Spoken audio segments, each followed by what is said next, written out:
Tonight on News 5 Live, the spread of the novel coronavirus. The 9th case is a female minor from San Ignacio. The unemployment relief program is trickling. 59,500 apply and 1,488 have been approved so far. The leader of the opposition says the disbursement of the unemployment fund is moving at a frustrating pace. A group of Belizeans trapped in San Pedro because of the state of emergency are finally able to leave the island. Frontline workers at the HMH, Police Department, City Hall and Cayo residents are gifted with masks and other items. And selling and buying fish while social distancing. We'll show you the Easter rush for fresh fish at the Conchel Bay Market. Details of these stories and more coming up in tonight's newscast. With over 100 years of service excellence in Belize, the Belize Bank Limited recognizes the importance of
Welcome to News 5 Live for Thursday, April 9th. I am Marlene Cuellar. As we start the Easter weekend, the novel coronavirus continues to spread. The Ministry of Health today confirmed the 9th case of COVID-19. The patient is a female minor who is in self-isolation at home in San Ignacio and is showing no symptoms. This brings the total cases of COVID-19 in the Cayo district to 4. And as you know, the only person to have died so far due to the virus is Hubert Pipersberg from San Ignacio. According to the Ministry of Health, 30 samples of COVID-19 were tested on Wednesday, which confirmed the 9th case. Director of Health Services, Dr. Marvin Manzanero, says that patient 9 came in contact with a previously identified patient.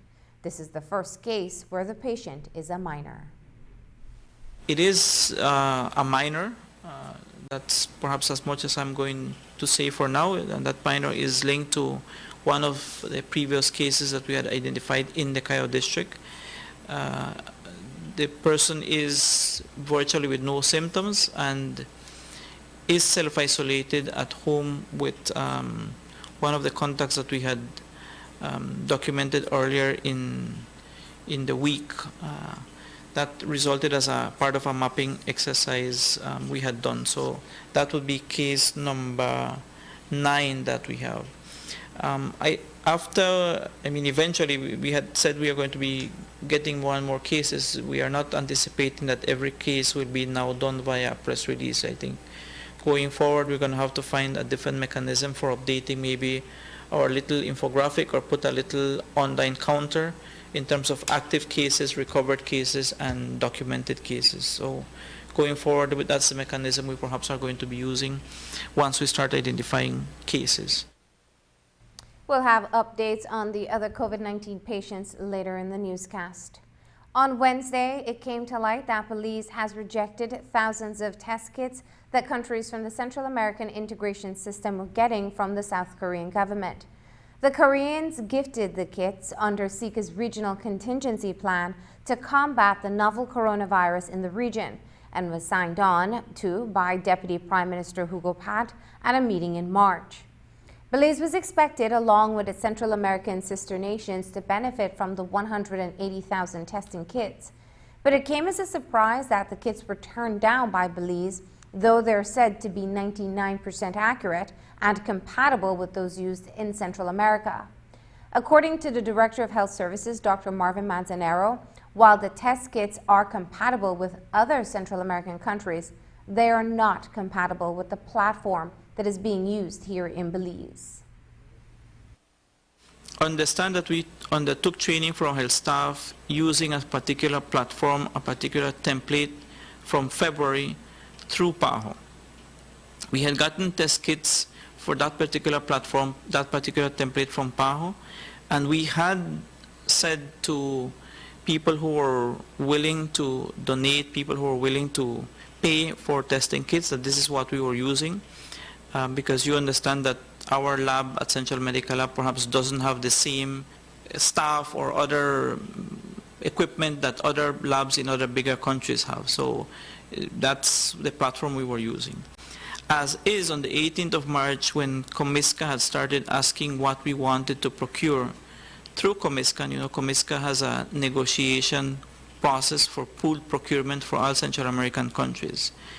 From the 18th of March, we had signaled to Comisca that we were going to be interested, particularly in the platform that we were using, and we had requested 40 testing kits, which would amount to approximately 4,000 individual tests. Eventually, they came back to say, Comisca did, to say that they were not going to be in a position to, this didn't seem to be part of the pool procurement.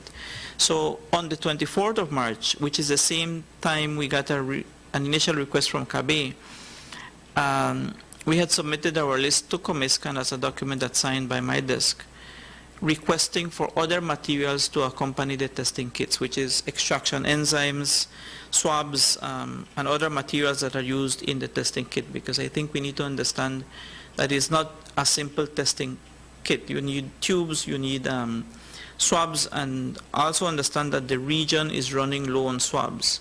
That's very important that we signal that, because PAHO has indicated to us that before a new set of swabs come in, it's going to perhaps take 2 or 3 weeks. So we also need to bear that in mind. So on the 24th of March is when we got an initial request for potential donation of kits. We were not sure whether they were testing kits or what kind of kits they were. We requested for further advice on the matter, and they sent us the specifications of the kits that they could have donated to us. We understood it to be from the South Korean government to the region. When that came about, because we have to work with what the lab does. Opposition Leader John Briceño, who is the co-chair of the National Oversight Committee, says that the ministry made a mistake by refusing to test kits from Zika. Briceño says that he is at a loss for words as to why Belize would not accept the items, especially since that specific equipment, along with the viral swabs, are difficult to obtain at the moment. Again, I'm lost at words that we would not accept a donation for test kits that we can use. And I don't have the necessary the technical expertise to say whether it is a system that can work or not. But if it is a different system, then let's get the equipment that can work with it. I don't think it's such a big deal. The point is that we could be getting at this time thousands upon thousands upon thousands of test kits. Flu clinics have been set up across the country as part of the efforts to identify COVID-19 cases. In San Ignacio, the clinic was partially set up at the San Ignacio Hospital. But a video recorded by one doctor shows the shocking state of the Western Flu Clinic. In the video, the doctor describes the mess and state of abandonment of the clinic, with medical equipment and meds left exposed to the elements. Director of Health Services Dr. Marvin Manzanero is aware of the situation and says it is an internal matter which has been cleared up. I saw the video, it got sent to me. I asked for an investigation to be done. The report I got this morning is that the doctor who had been working there did make the video. It was an internal video that somehow got leaked out. Whatever happened there in terms of that, I have been assured by the team that that has been taken care of, and that perhaps shouldn't have happened, but there's some miscommunication in that regard. COVID-19 patient number 8, 50-year-old Land Inspector Ramsley Gillett, remains hospitalized tonight. Gillett tested positive for COVID-19 on April 7th and is currently in the isolation area of the Corozal Community Hospital. The experts say that he is not on a ventilator. Before his condition was confirmed, Gillett was referred by a private facility twice and was tested on Tuesday. Director of Health Services Dr. Marvin Manzanero provided an update. Patient number 8, the one we reported on, was apparently without oxygen, fever and tiredness, which are part of what has been described in the literature. So that patient is being monitored in Corozal. He still remains hospitalized. Are there any recoveries yet?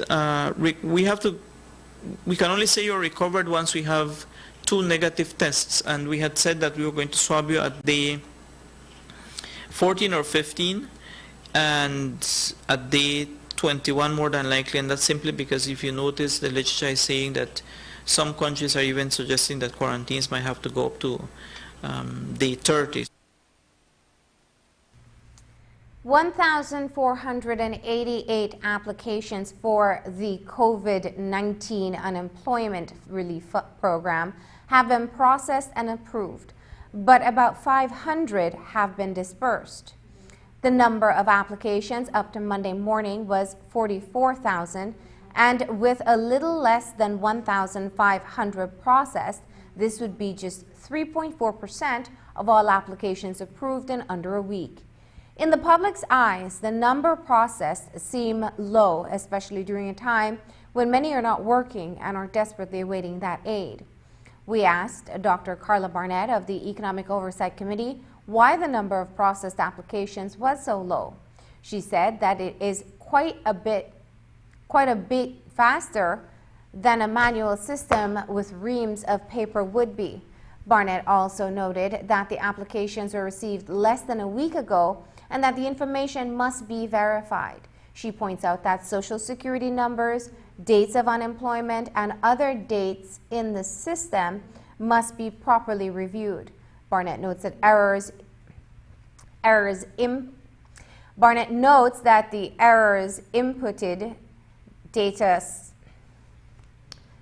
that the data slowed down. On Experts today, Dr. Marvin Manzanero provided mapping details in respect of Ramsley Gillett and on the current condition of patient 7, who was referred from the Western Regional Hospital and to the Carl Hichter Memorial Hospital in Belize City. The mapping includes health professionals of 2 private clinics visited by the patients prior to the COVID-19 diagnosis. We have done an initial mapping for case number 8. Case number 8, 5 initial close contacts were swabbed, and 10 other contacts have also gone through that process. Understand that there are 2 private facilities that saw this patient before he made contact with the Ministry of Health Public Health System. So those healthcare workers will now have to go through that extra screening process, if you will. In terms of patient number 7, who is at Carl Hichter, he is improving. He is not really requiring extraordinary measures that will require him to be in an ICU. So we are in discussions with the internist intensivists at Carl Hichter to see what mechanism we would have for him if he doesn't require to be in ICU care at Carl Hichter, which means he's probably going to be left in a hospital area setting, more than likely out of Carl Hichter, and because he doesn't really require ICU care, and we are following the protocols in terms of referral. Leader of the opposition John Brisenia says that as many as 60,000 applications for unemployment relief from Belizeans who have been left jobless due to the coronavirus have been submitted online under the Government Coronavirus Unemployment Relief Fund. As you heard, 1,400 applications have been processed so far, as the layers of bureaucracy to complete the process is voluminous, but far less have been dispersed. The process is moving at a snail's pace, and it will take some time before it is completed for disbursement. Those who qualify are to receive their $150 for 2 weeks. But according to Brisenia, about 12,000 applications have been approved. And like the members of the public, he too is becoming frustrated at the length of time it is taking to disperse the monies to Belizeans. I, like the rest of the public, I'm getting frustrated. They are taking too long to be able to process this report. I have gotten an unofficial report from one of the people heading the economic team, saying that a lot more has been approved. I think it's about over 12,000 that have met the qualifications, and that we could get them the small amount of money. It is small, but it is at least something that can help. And we need to do more. We need to press on this committee. We need to press on Social Security to make sure that the people that have applied and those that qualify get their money as soon as possible. A 2-minute video posted online by the UDP standard bearer for Orange Walk Central, Denny Grijalva, is being shot down by the Leader of the Opposition and Orange Walk Central Area Representative John Brisenia. In the video, a masked Grijalva tells viewers that his team is working on reaching out to residents and offer relief in the form of food items. He began in San Esteban village, but according to Brisenia, Grijalva is giving out items donated by NEMO to his UDP supporters only, and other Belizeans are not benefiting. What is of most concern is that now here is a standard bearer who is not even an elected representative is getting goods from NEMO. I was informed yesterday that he is getting rice and I think sugar and flour and a number of other stuff, and the bananas that were given to government. I know he's using that to giving it to his supporters. My other colleagues have been telling me the same thing, and I was telling them no, that I don't think it's going to, it's not happening. But obviously it is happening, and it is something that I condemn in the strongest of terms, of words. I find it disgusting that we are going to use this crisis for politics. We should be out there. Well, first of all, we should not be out there. We're supposed to be staying at home. And let the professionals deal with these issues. And we should try to assist one another. We are in this crisis together. Coming up, finally heading home, a group of Belizeans make it to the mainland from San Pedro.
About 69 persons left today from San Pedro town to the mainland, and others are expected to be transferred this weekend.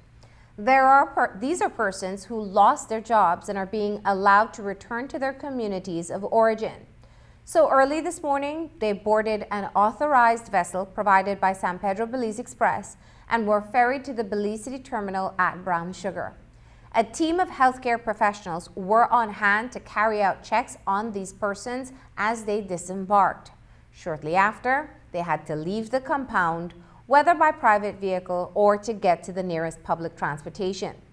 While the police was present to ensure that the group dispersed, News 5 was able to speak with one of the returnees who is originally from Corozal.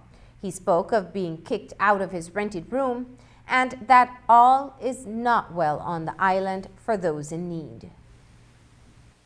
They didn't sure about this information here. So they are still stuck there in San Pedro.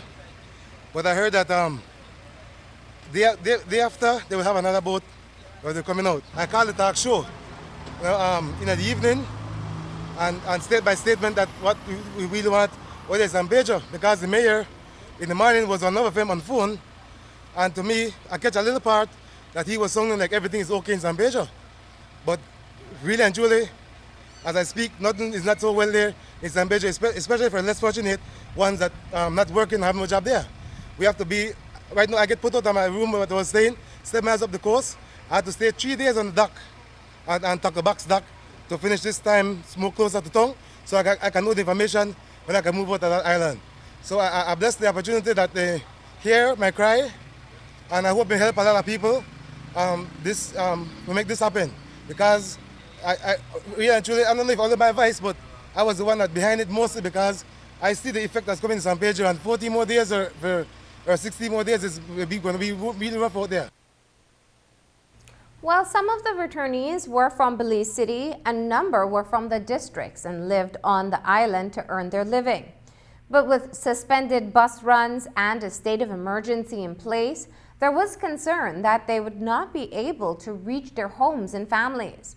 There are many other persons reportedly stranded on the island and are attempting to leave.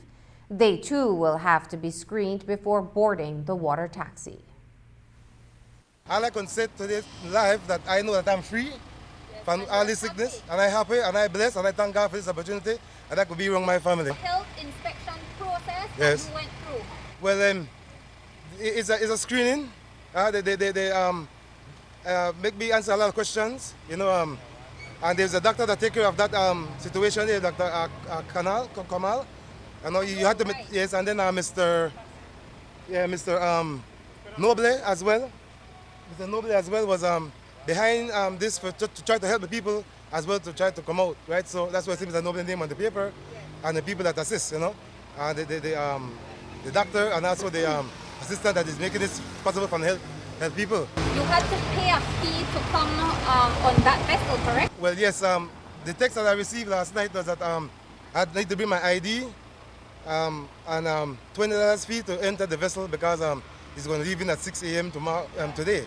So that the text I get about 5:15 in the evening. San Pedro, one of the richest place in this island, in this country, rich tourism resort, and there's a job, a place opportunity with jobs, and you make good stuff and you feel nice there.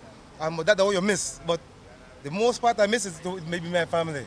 You know. But, so jumping on that boat, it was like a deliverance. It's like barn over again for me, and a new transformation for me. I heard that no bus is running, but I did get another information that the bus is running, but not on a regular schedule, like 1 hour, then the next hour or stuff like that. But well, if not, then I guess that I will have to stay here maybe with my family in Belize City, you know, somewhere, and then maybe see how I can reach in Corozal to my family. Public officers across the country find themselves without their scheduled salary before the Easter. They will now be paid until April 14th. While the government is obligated to pay salaries 2 times per month, it has been the norm at this time of the year that those in the public service are paid before they go on Easter break.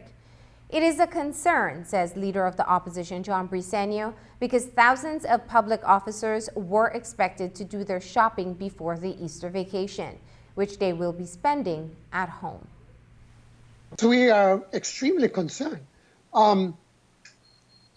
This has never come to our committee for any kind of discussions or any kind of that we are alerted about this taking place. Now, I do understand that the government is under a severe cash flow crunch, like everybody else. But this was never disclosed to us. And I think that we need to do everything possible to be able to ensure that our public officers can get their money as quickly as possible. I think what is important is that I think I will appeal to the Prime Minister and also to the Financial Secretary that we need to come up with a plan so that we can know how we're going to address these very, very important issues that are affecting thousands of Belizeans across the country. The government today responded to statements made by Attorney Audrey Matura on behalf of 3 liquefied petroleum gas importers as it relates to the government blocking the companies from reducing the retail price of butane. In the wake of the state of emergency, the importers intended to provide consumers with a promotional rate on butane, but that would be in contravention of a statutory instrument passed in November 2019, which fixes the retail selling price of LPG. And so, the Belize Bureau of Standards fired off a letter, essentially threatening the importers to take away their inventory, and followed up in a release today stating that the controlled price is based on an established formula and that neither of the 3 major importers made representation to the government on lower acquisition prices. Earlier today, News 5 spoke with opposition leader John Briceño via Skype about the issue. Briceño says that during this crisis, he is appealing to the government and the Bureau of Standards to reconsider. I find that decision to say that they are going to charge these companies for selling their butane below the price that the government has set up. I find this foolhardy. I can't understand how they could make such a decision at a time when we're in crisis. If the butane companies want to reduce their prices further than the price that they have set up, then they should be encouraged to do so. We all are in crisis. People have a cash flow problem. People are not working. And if these companies want to reduce the price of butane even lower, then they should be encouraged. And I am appealing to government. I'm appealing to the Director of Standards of Bureau to reconsider his position and to not take out any kind of legal action against these 3 companies. The Managing Director of the National Gas Company Belize Limited, Dr. Gilbert Canton, issued a message today saying that it stands in solidarity with the Belizean people as the country navigates through the COVID-19 pandemic and the national state of emergency. The release goes on to say that the NGC will, quote, continue to prepare Belize's sovereign capacity to directly access world markets for liquefied petroleum gas, LPG, thereby strengthening Belize's self-sufficiency and preparedness for emergencies such as this. World market prices of petroleum products, including LPG acquired for sale in Belize, have fallen significantly, caused in part by the pandemic. This lower acquisition price should be passed on to the Belizean consumer by way of the regulatory procedures established for LPG price setting, unquote. Farmers suffered millions of dollars in losses in 2019 due to the drought. They were barely recovering when the COVID-19 started to spread in Belize, bringing economic activity to a halt. The farmers are again losing money and unable to export livestock across the border to Guatemala. But while borders are closed, trade continues. Hundreds of pigs are ready for slaughter, and if they're not sold, the farmers will have to dispose of the animals, losing thousands of dollars. According to opposition leader John Briceño, the Bullet Tree Village Council continues to prevent farmers to travel through the village en route to the border to deliver their livestock. The problem started out when the the village council from Bully Tree decided that they did not want these trucks driving through their village because they were afraid that they were going to get sick. And it's unfortunate that they made that decision because A, they're not going to get sick. B, the Livestock Association has even offered to spray their trucks to ensure that the trucks are not going to get contaminated with the virus.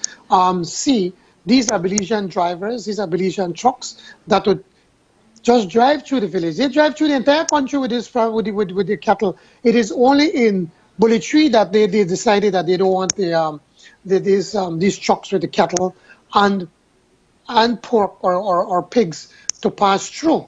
There's over 600 pigs that are ready to slaughter that they have to sell, and they had buyers across the border, and they have been prevented from selling this pig. These farmers can no longer continue to afford to feed their pigs, and so what they'll have to do, they'll have to slaughter them, dig a hole and bury them so that they do not cause any kind of sickness. You have small cattle farms that we have hundreds of cattle that is ready to be sold again to the bigger market in Guatemala. Our market is too small to use up all of the cattle that we grow. That this, again, informal market has been going on for years. And because of them and Bully Trees preventing these trucks to pass through, now they can't sell their cattle. We're going through the drought right now. We're running out of pasture. Some of the pasture is getting fire. So some of these animals might starve to death, and the farmers, again, are going to be losing. Attorneys headed to court today in the matter of a Guatemalan fugitive. On Wednesday, the Immigration Department surrendered a fugitive to Guatemalan authorities. Edgar Cortez, who also goes by the name Walter Jerome Rosales Garcia, was wanted for the crime of murder in his home country. The incident dates back to March 24, 2014, when Cortez allegedly took part in the murder of Dimas Raudel Trujillo Barrera in Melchor de Mencos. Following the incident, Cortez reportedly fled across the border into Belize, where he was captured in San Juan village 6 years later. Cortez, who has Belizean documents, was turned over to Guatemalan police despite retaining the services of attorney Norman Rodriguez. This morning, after filing a writ of habeas corpus, Rodriguez spoke with the media. I am informed through informal means from the Crown that he is also known as Walter Rosales, which I don't know much about. I came here today because I had filed an application for habeas corpus in relation to my client's liberty, trying to get him freed because he was detained on Friday and up to Monday. There were certain things that he did not know, why he was detained and so on. So I immediately filed the application, and informally I've been instructed or advised that he was expelled, right? I filed the application and it came up for hearing today, but my understanding is that the Crown is filing an affidavit in response. So I cannot deal with an application or represent my client properly if I don't get to see the affidavit and take instructions from his common law wife who lives in San Ignacio. Can you tell us why he was detained and the subsequent reason for his expulsion? Well, you see, I am at a loss here because when I went to Belmopan, I spoke to the officer who assisted me in allowing me to see my client, and he could not give me any other information other than Interpol has him. That has been the only information I've been able to get from the police. So even if I say I have gotten informal information as to why he's detained, it would not be even proper, I believe, because as his attorney, I am supposed to speak on formal information, official information. So as far as I know, up to this point, I have no idea why he was detained. I have no idea where he is at this point. What is his status, though? Is this individual a Belizean? Is he a national for another country? When my client was detained, my instructions are that he was detained as a Belizean.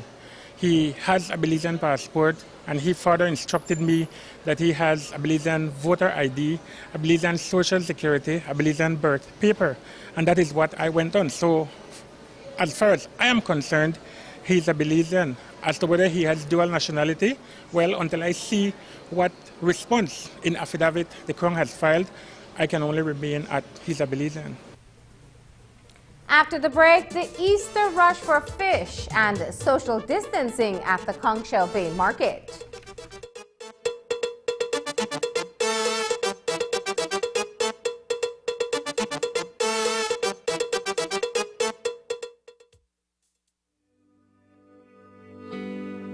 Digi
Easter is cancelled. That's the message that Belizeans heard straight from the Prime Minister. This Easter, the country will spend under a state of emergency and curfew hours will remain in place. So the usual local travel and across the border will not happen. At this hour, many families would have taken to the coastal communities and Keys to socialize with friends, but that tradition is not happening this year. But one that will be observed in many homes is the preparation of fish for Good Friday. This morning, we visited the fish market in Belize City to find out how fish is selling during this time when the country is under a state of emergency. Here's that story. Selling and buying fish while social distancing at a fish market is tough, but that's what the crowd at the Conch Shell Bay Market tried to do this morning. When we stopped in around 10, there was a steady flow of buyers in the area. Not all of them were keeping to 3 feet or more rule. Most were just trying to get the best fish at the best price before the usual Easter rush. Police were in the area, but it appears enforcing the 3 feet rule wasn't so easy. If you could notice, it not happen right at this time, right now. But as you go, in a couple of minutes or so, police are coming and be a social distance thing. That's where the problem is coming with the social distance. But by the law, right, we don't go against the law, and if we safety, so I ride with the program, miss, right? So you think people that follow the social distancing? Many do it, miss, and many not do it. Right? At times, when the policeman they wrong, everybody acting at it. Some people do act when the policeman is not there wrong, but majority miss, they're on their own. People have no fear, a lot of people have no fear about this thing, man. But despite the new rules, fishermen and other workers at the market were busy trying to sell off their fish. Some say that business was fairly slow, while for others, under the circumstances, it was better than expected. But they all agree that the COVID-19 pandemic has caused business to slow down because buyers are not coming out as they usually would for an Easter week. Slow and bad. Second, corona. You think that they keep people off? They keep them off. And how business they go today? Okay, for normal, I guess. When you say okay, normal, people come by. People come by the fish per regular, just to keep their distance, and everything will go normal.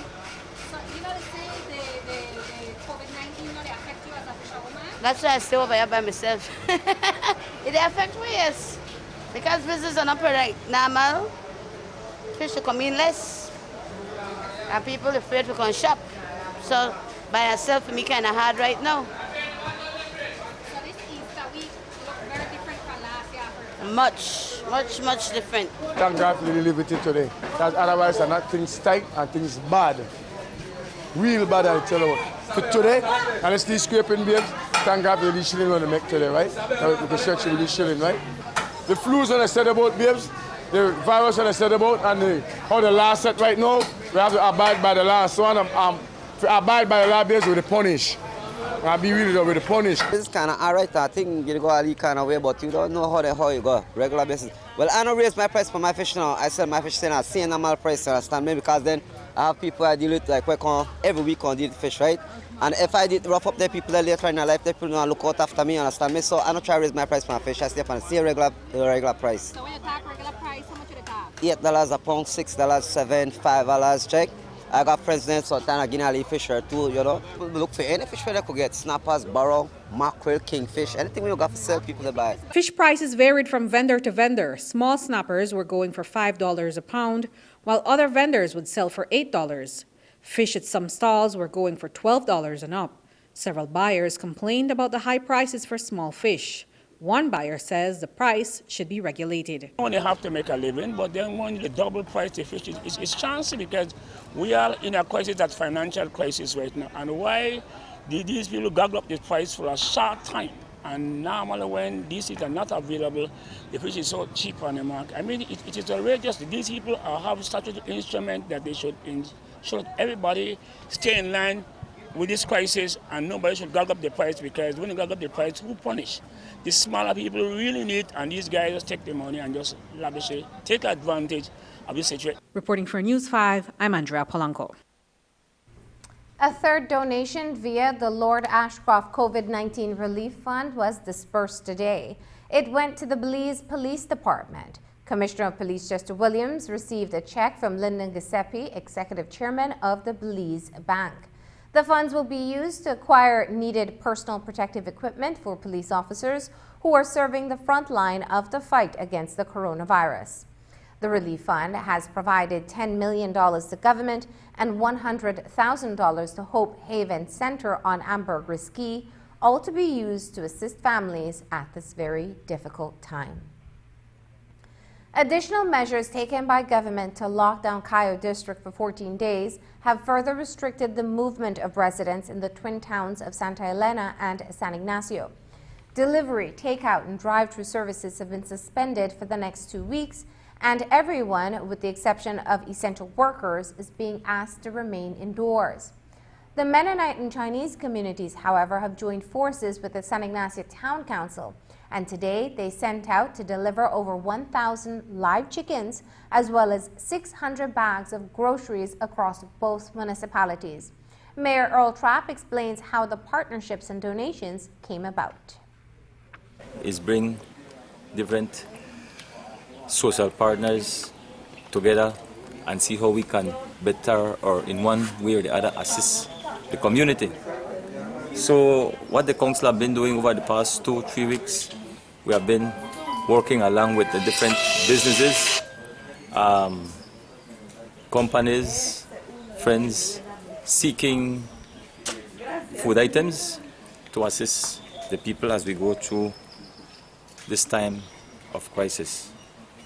I'm very much happy to say that today, through the contacts with Mr. Klaus Reimer, he worked with the Spanish Lookout Association, and they donated 1,000 live hens, and the hens we distributed this morning, and we were trying to do at least 2 per household. In some instances we gave 3, 4, and I think that with the 1,000 hens we reach out to at least 450 different households. And then again, Mr. Klaus Reimer brought 1,000 or an additional 100 clean chicken, dressed chicken, and that again was just taken out, and the guys are out distributing. With that, the Chinese Association, along with some of our employees and town council and councillors, they are out on the field right now distributing bags of groceries. As cases of COVID-19 pop up in different parts of the country, the use of masks is becoming more prevalent, but less available for purchase. Frontline workers in health, sanitation, and security services were gifted today with 20,000 masks for use in the execution of their duties. The donation was made by the Honorary Consul General of the Commonwealth of Dominica in Belize. News 5's Dwayne Moody was on hand for the presentation. A generous donation of 20,000 masks was handed over to organizations providing essential services, namely frontline workers such as police officers, customs officers, healthcare personnel, and sanitation workers. The donation is being made by Belize enterpriser of Fenland Company from Taiwan, Alex Chang, who is also the Honorary Consul General of the Commonwealth of Dominica in Belize. COVID-19 pandemic now in here have a case already. So everybody try buy the face mask, but this time no way to buy. No matter you have money, something no way to buy. So I do my best. I import 20,000 face masks. I will donate to hospital and the police department and custom and citizen, city council. So I will do my best. I help everybody. Due to the high prices and the demands countrywide and internationally, it has become very difficult to obtain medical masks. Representatives from the various sectors who provide healthcare and security during this time were on hand to receive their cache of masks. PPEs are essential to the health professionals at the KHMH, where an isolation unit has been set up.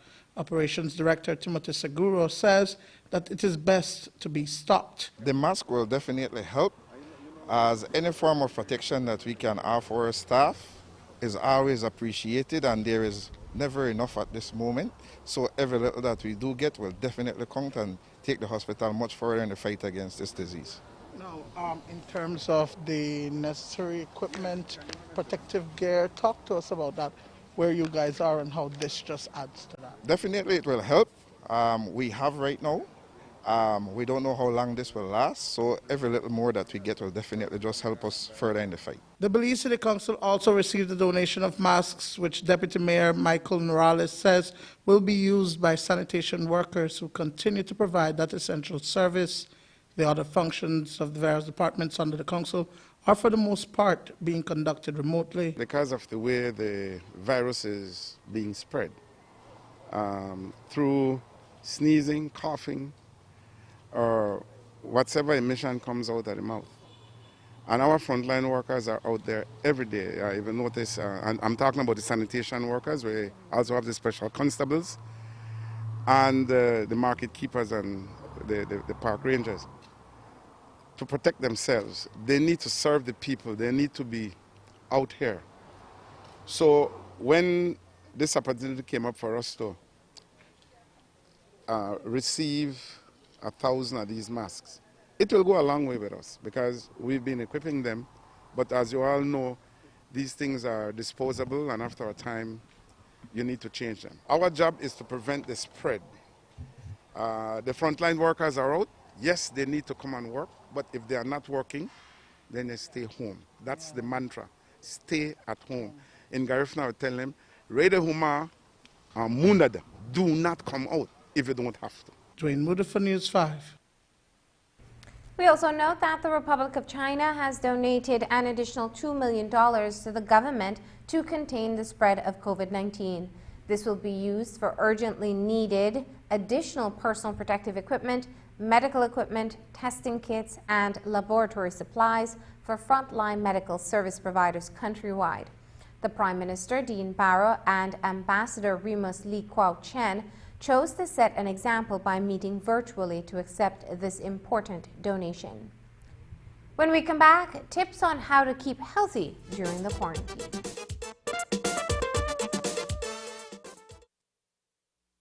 ¿Qué mejor que textos ilimitados?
The Easter holiday is well upon us, so there are those hot cross buns that form part of our diet in the next few days.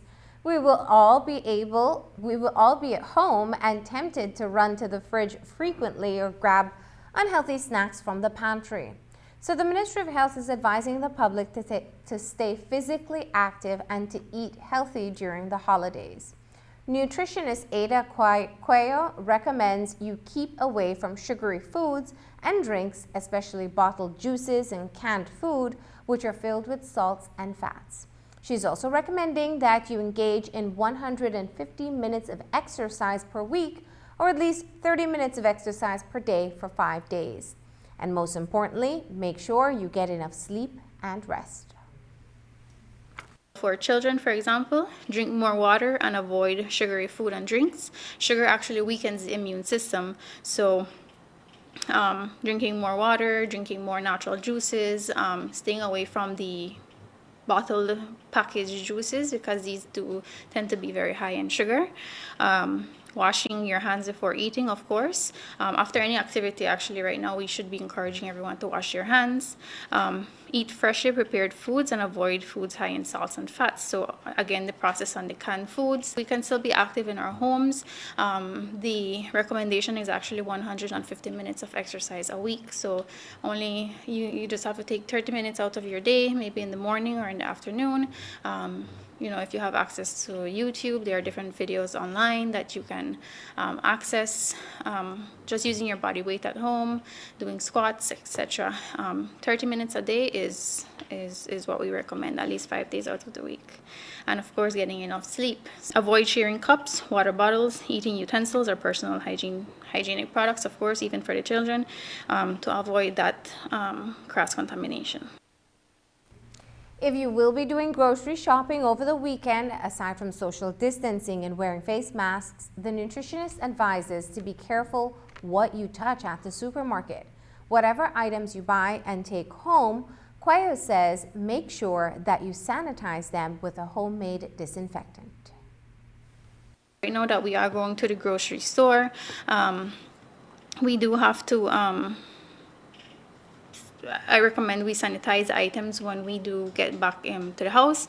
What you can do is either set up a disinfecting station outside of your house where you wipe all the cans, all the foods that you did purchase with a Clorox solution, or you have a space where you divide it in two, and it's your clean area and your dirty area. So you know, all the canned foods before cleaning are in this area, and then you clean them up and put them into your clean area. Again, just because when we go to the supermarket, we don't know who was there, and a lot of us have the habit of taking stuff off the shelf and then putting it back, changing our minds. So again, just sanitizing everything and the area that you will be preparing your foods. The old adage, breast is best, still applies to keeping babies healthy and strong. The experts are recommending that mothers continue to breastfeed, but to take the necessary measures to protect their baby from the virus. We are still encouraging the mothers to breastfeed, even if you're a suspected or confirmed case of COVID. Just taking, of course, necessary measures to prevent the spread to the newborn baby. So if you're practicing skin to skin or breastfeeding, the mother is advised to, of course, wash your hands before they touch the baby, wearing a mask, and washing their hands after, but still breastfeeding the baby.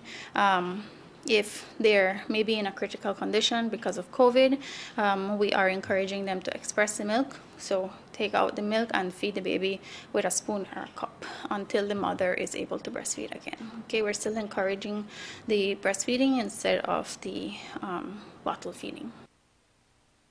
Coming up after the break, the pandemic stress is real. Tonight in Healthy Living, we have some advice on how to stay sane.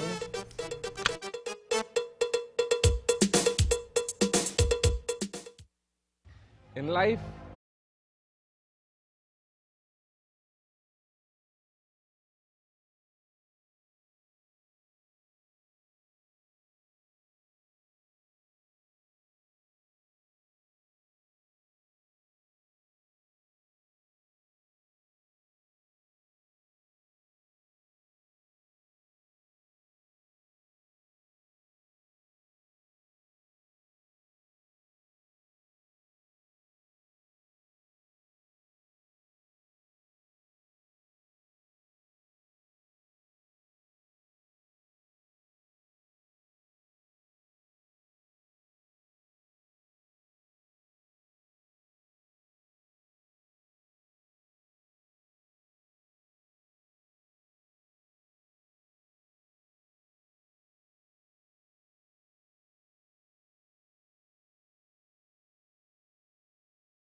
perspective.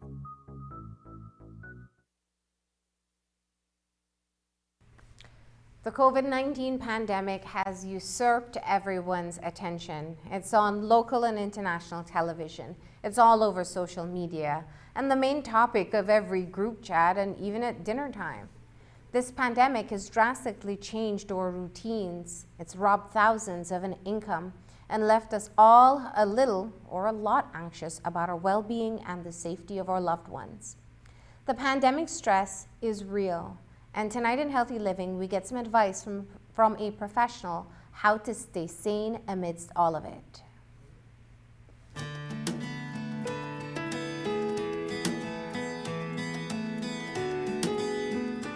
Have you been feeling more irritable than usual? Short-tempered? How about more tired? Are you eating more? Sleeping more? Well, if you are, you're not alone. These types of changes, among many others, are common when we are overwhelmed. Because we're experiencing a global trauma together, we will be seeing acute cases of PTSD, which is post-traumatic stress disorder. We're going through that, but it's an acute phase, so we're going through an acute trauma because it's current. According to clinical psychologist Deshane Lopez, the way this pandemic has upended our lives and left us in a lingering state of uncertainty, it is understandable that we may all be experiencing feelings of anxiety and depression.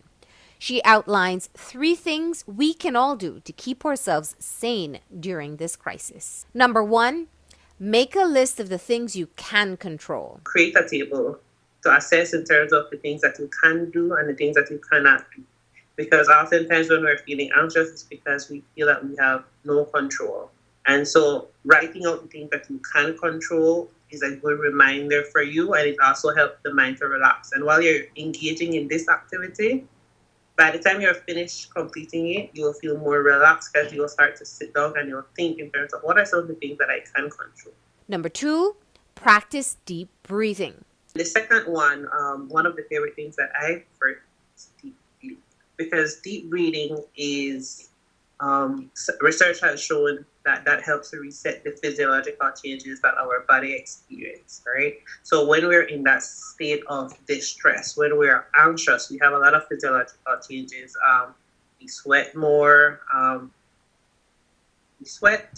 heartbeat increases, we're unable to concentrate properly, and then we start to notice even the blood flow in our body. We're very sensitive to what's happening to our changes in our body. So when you engage in deep breathing, you breathe from the stomach rather from the chest, and what that does, it helps to calm the entire body. Number 3, stop the information overload. The third thing is I would like to recommend people is to take time away from the internet.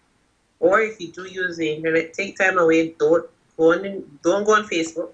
Don't focus on the news. Don't watch the news for a while. Don't go on YouTube to get the latest update. Take a pause. That pause is very important because 1, it gives you time to process the feelings that you are feeling at this point. You do understand that at this point there is so many different emotions coming up. So by putting a pause, you're stopping the trauma from coming in, and you're dealing with what you're already feeling at this point. You don't need to have day-to-day update or time or minute-to-minute update. That is not as important at this point because you're practicing social distancing, so you're staying at home, and you're pretty much safe at home. So try to take time not to focus on what's happening, not to get all the latest updates. You could always do check-ins every other day. For those persons that do have a diagnosis and have been receiving treatment for anxiety and depression, continue to use the strategies that you've been learning in therapy within this time. Lastly, if you're so overwhelmed and you need to discuss what you're going through with a professional, Lopez and other psychologists are available for virtual sessions.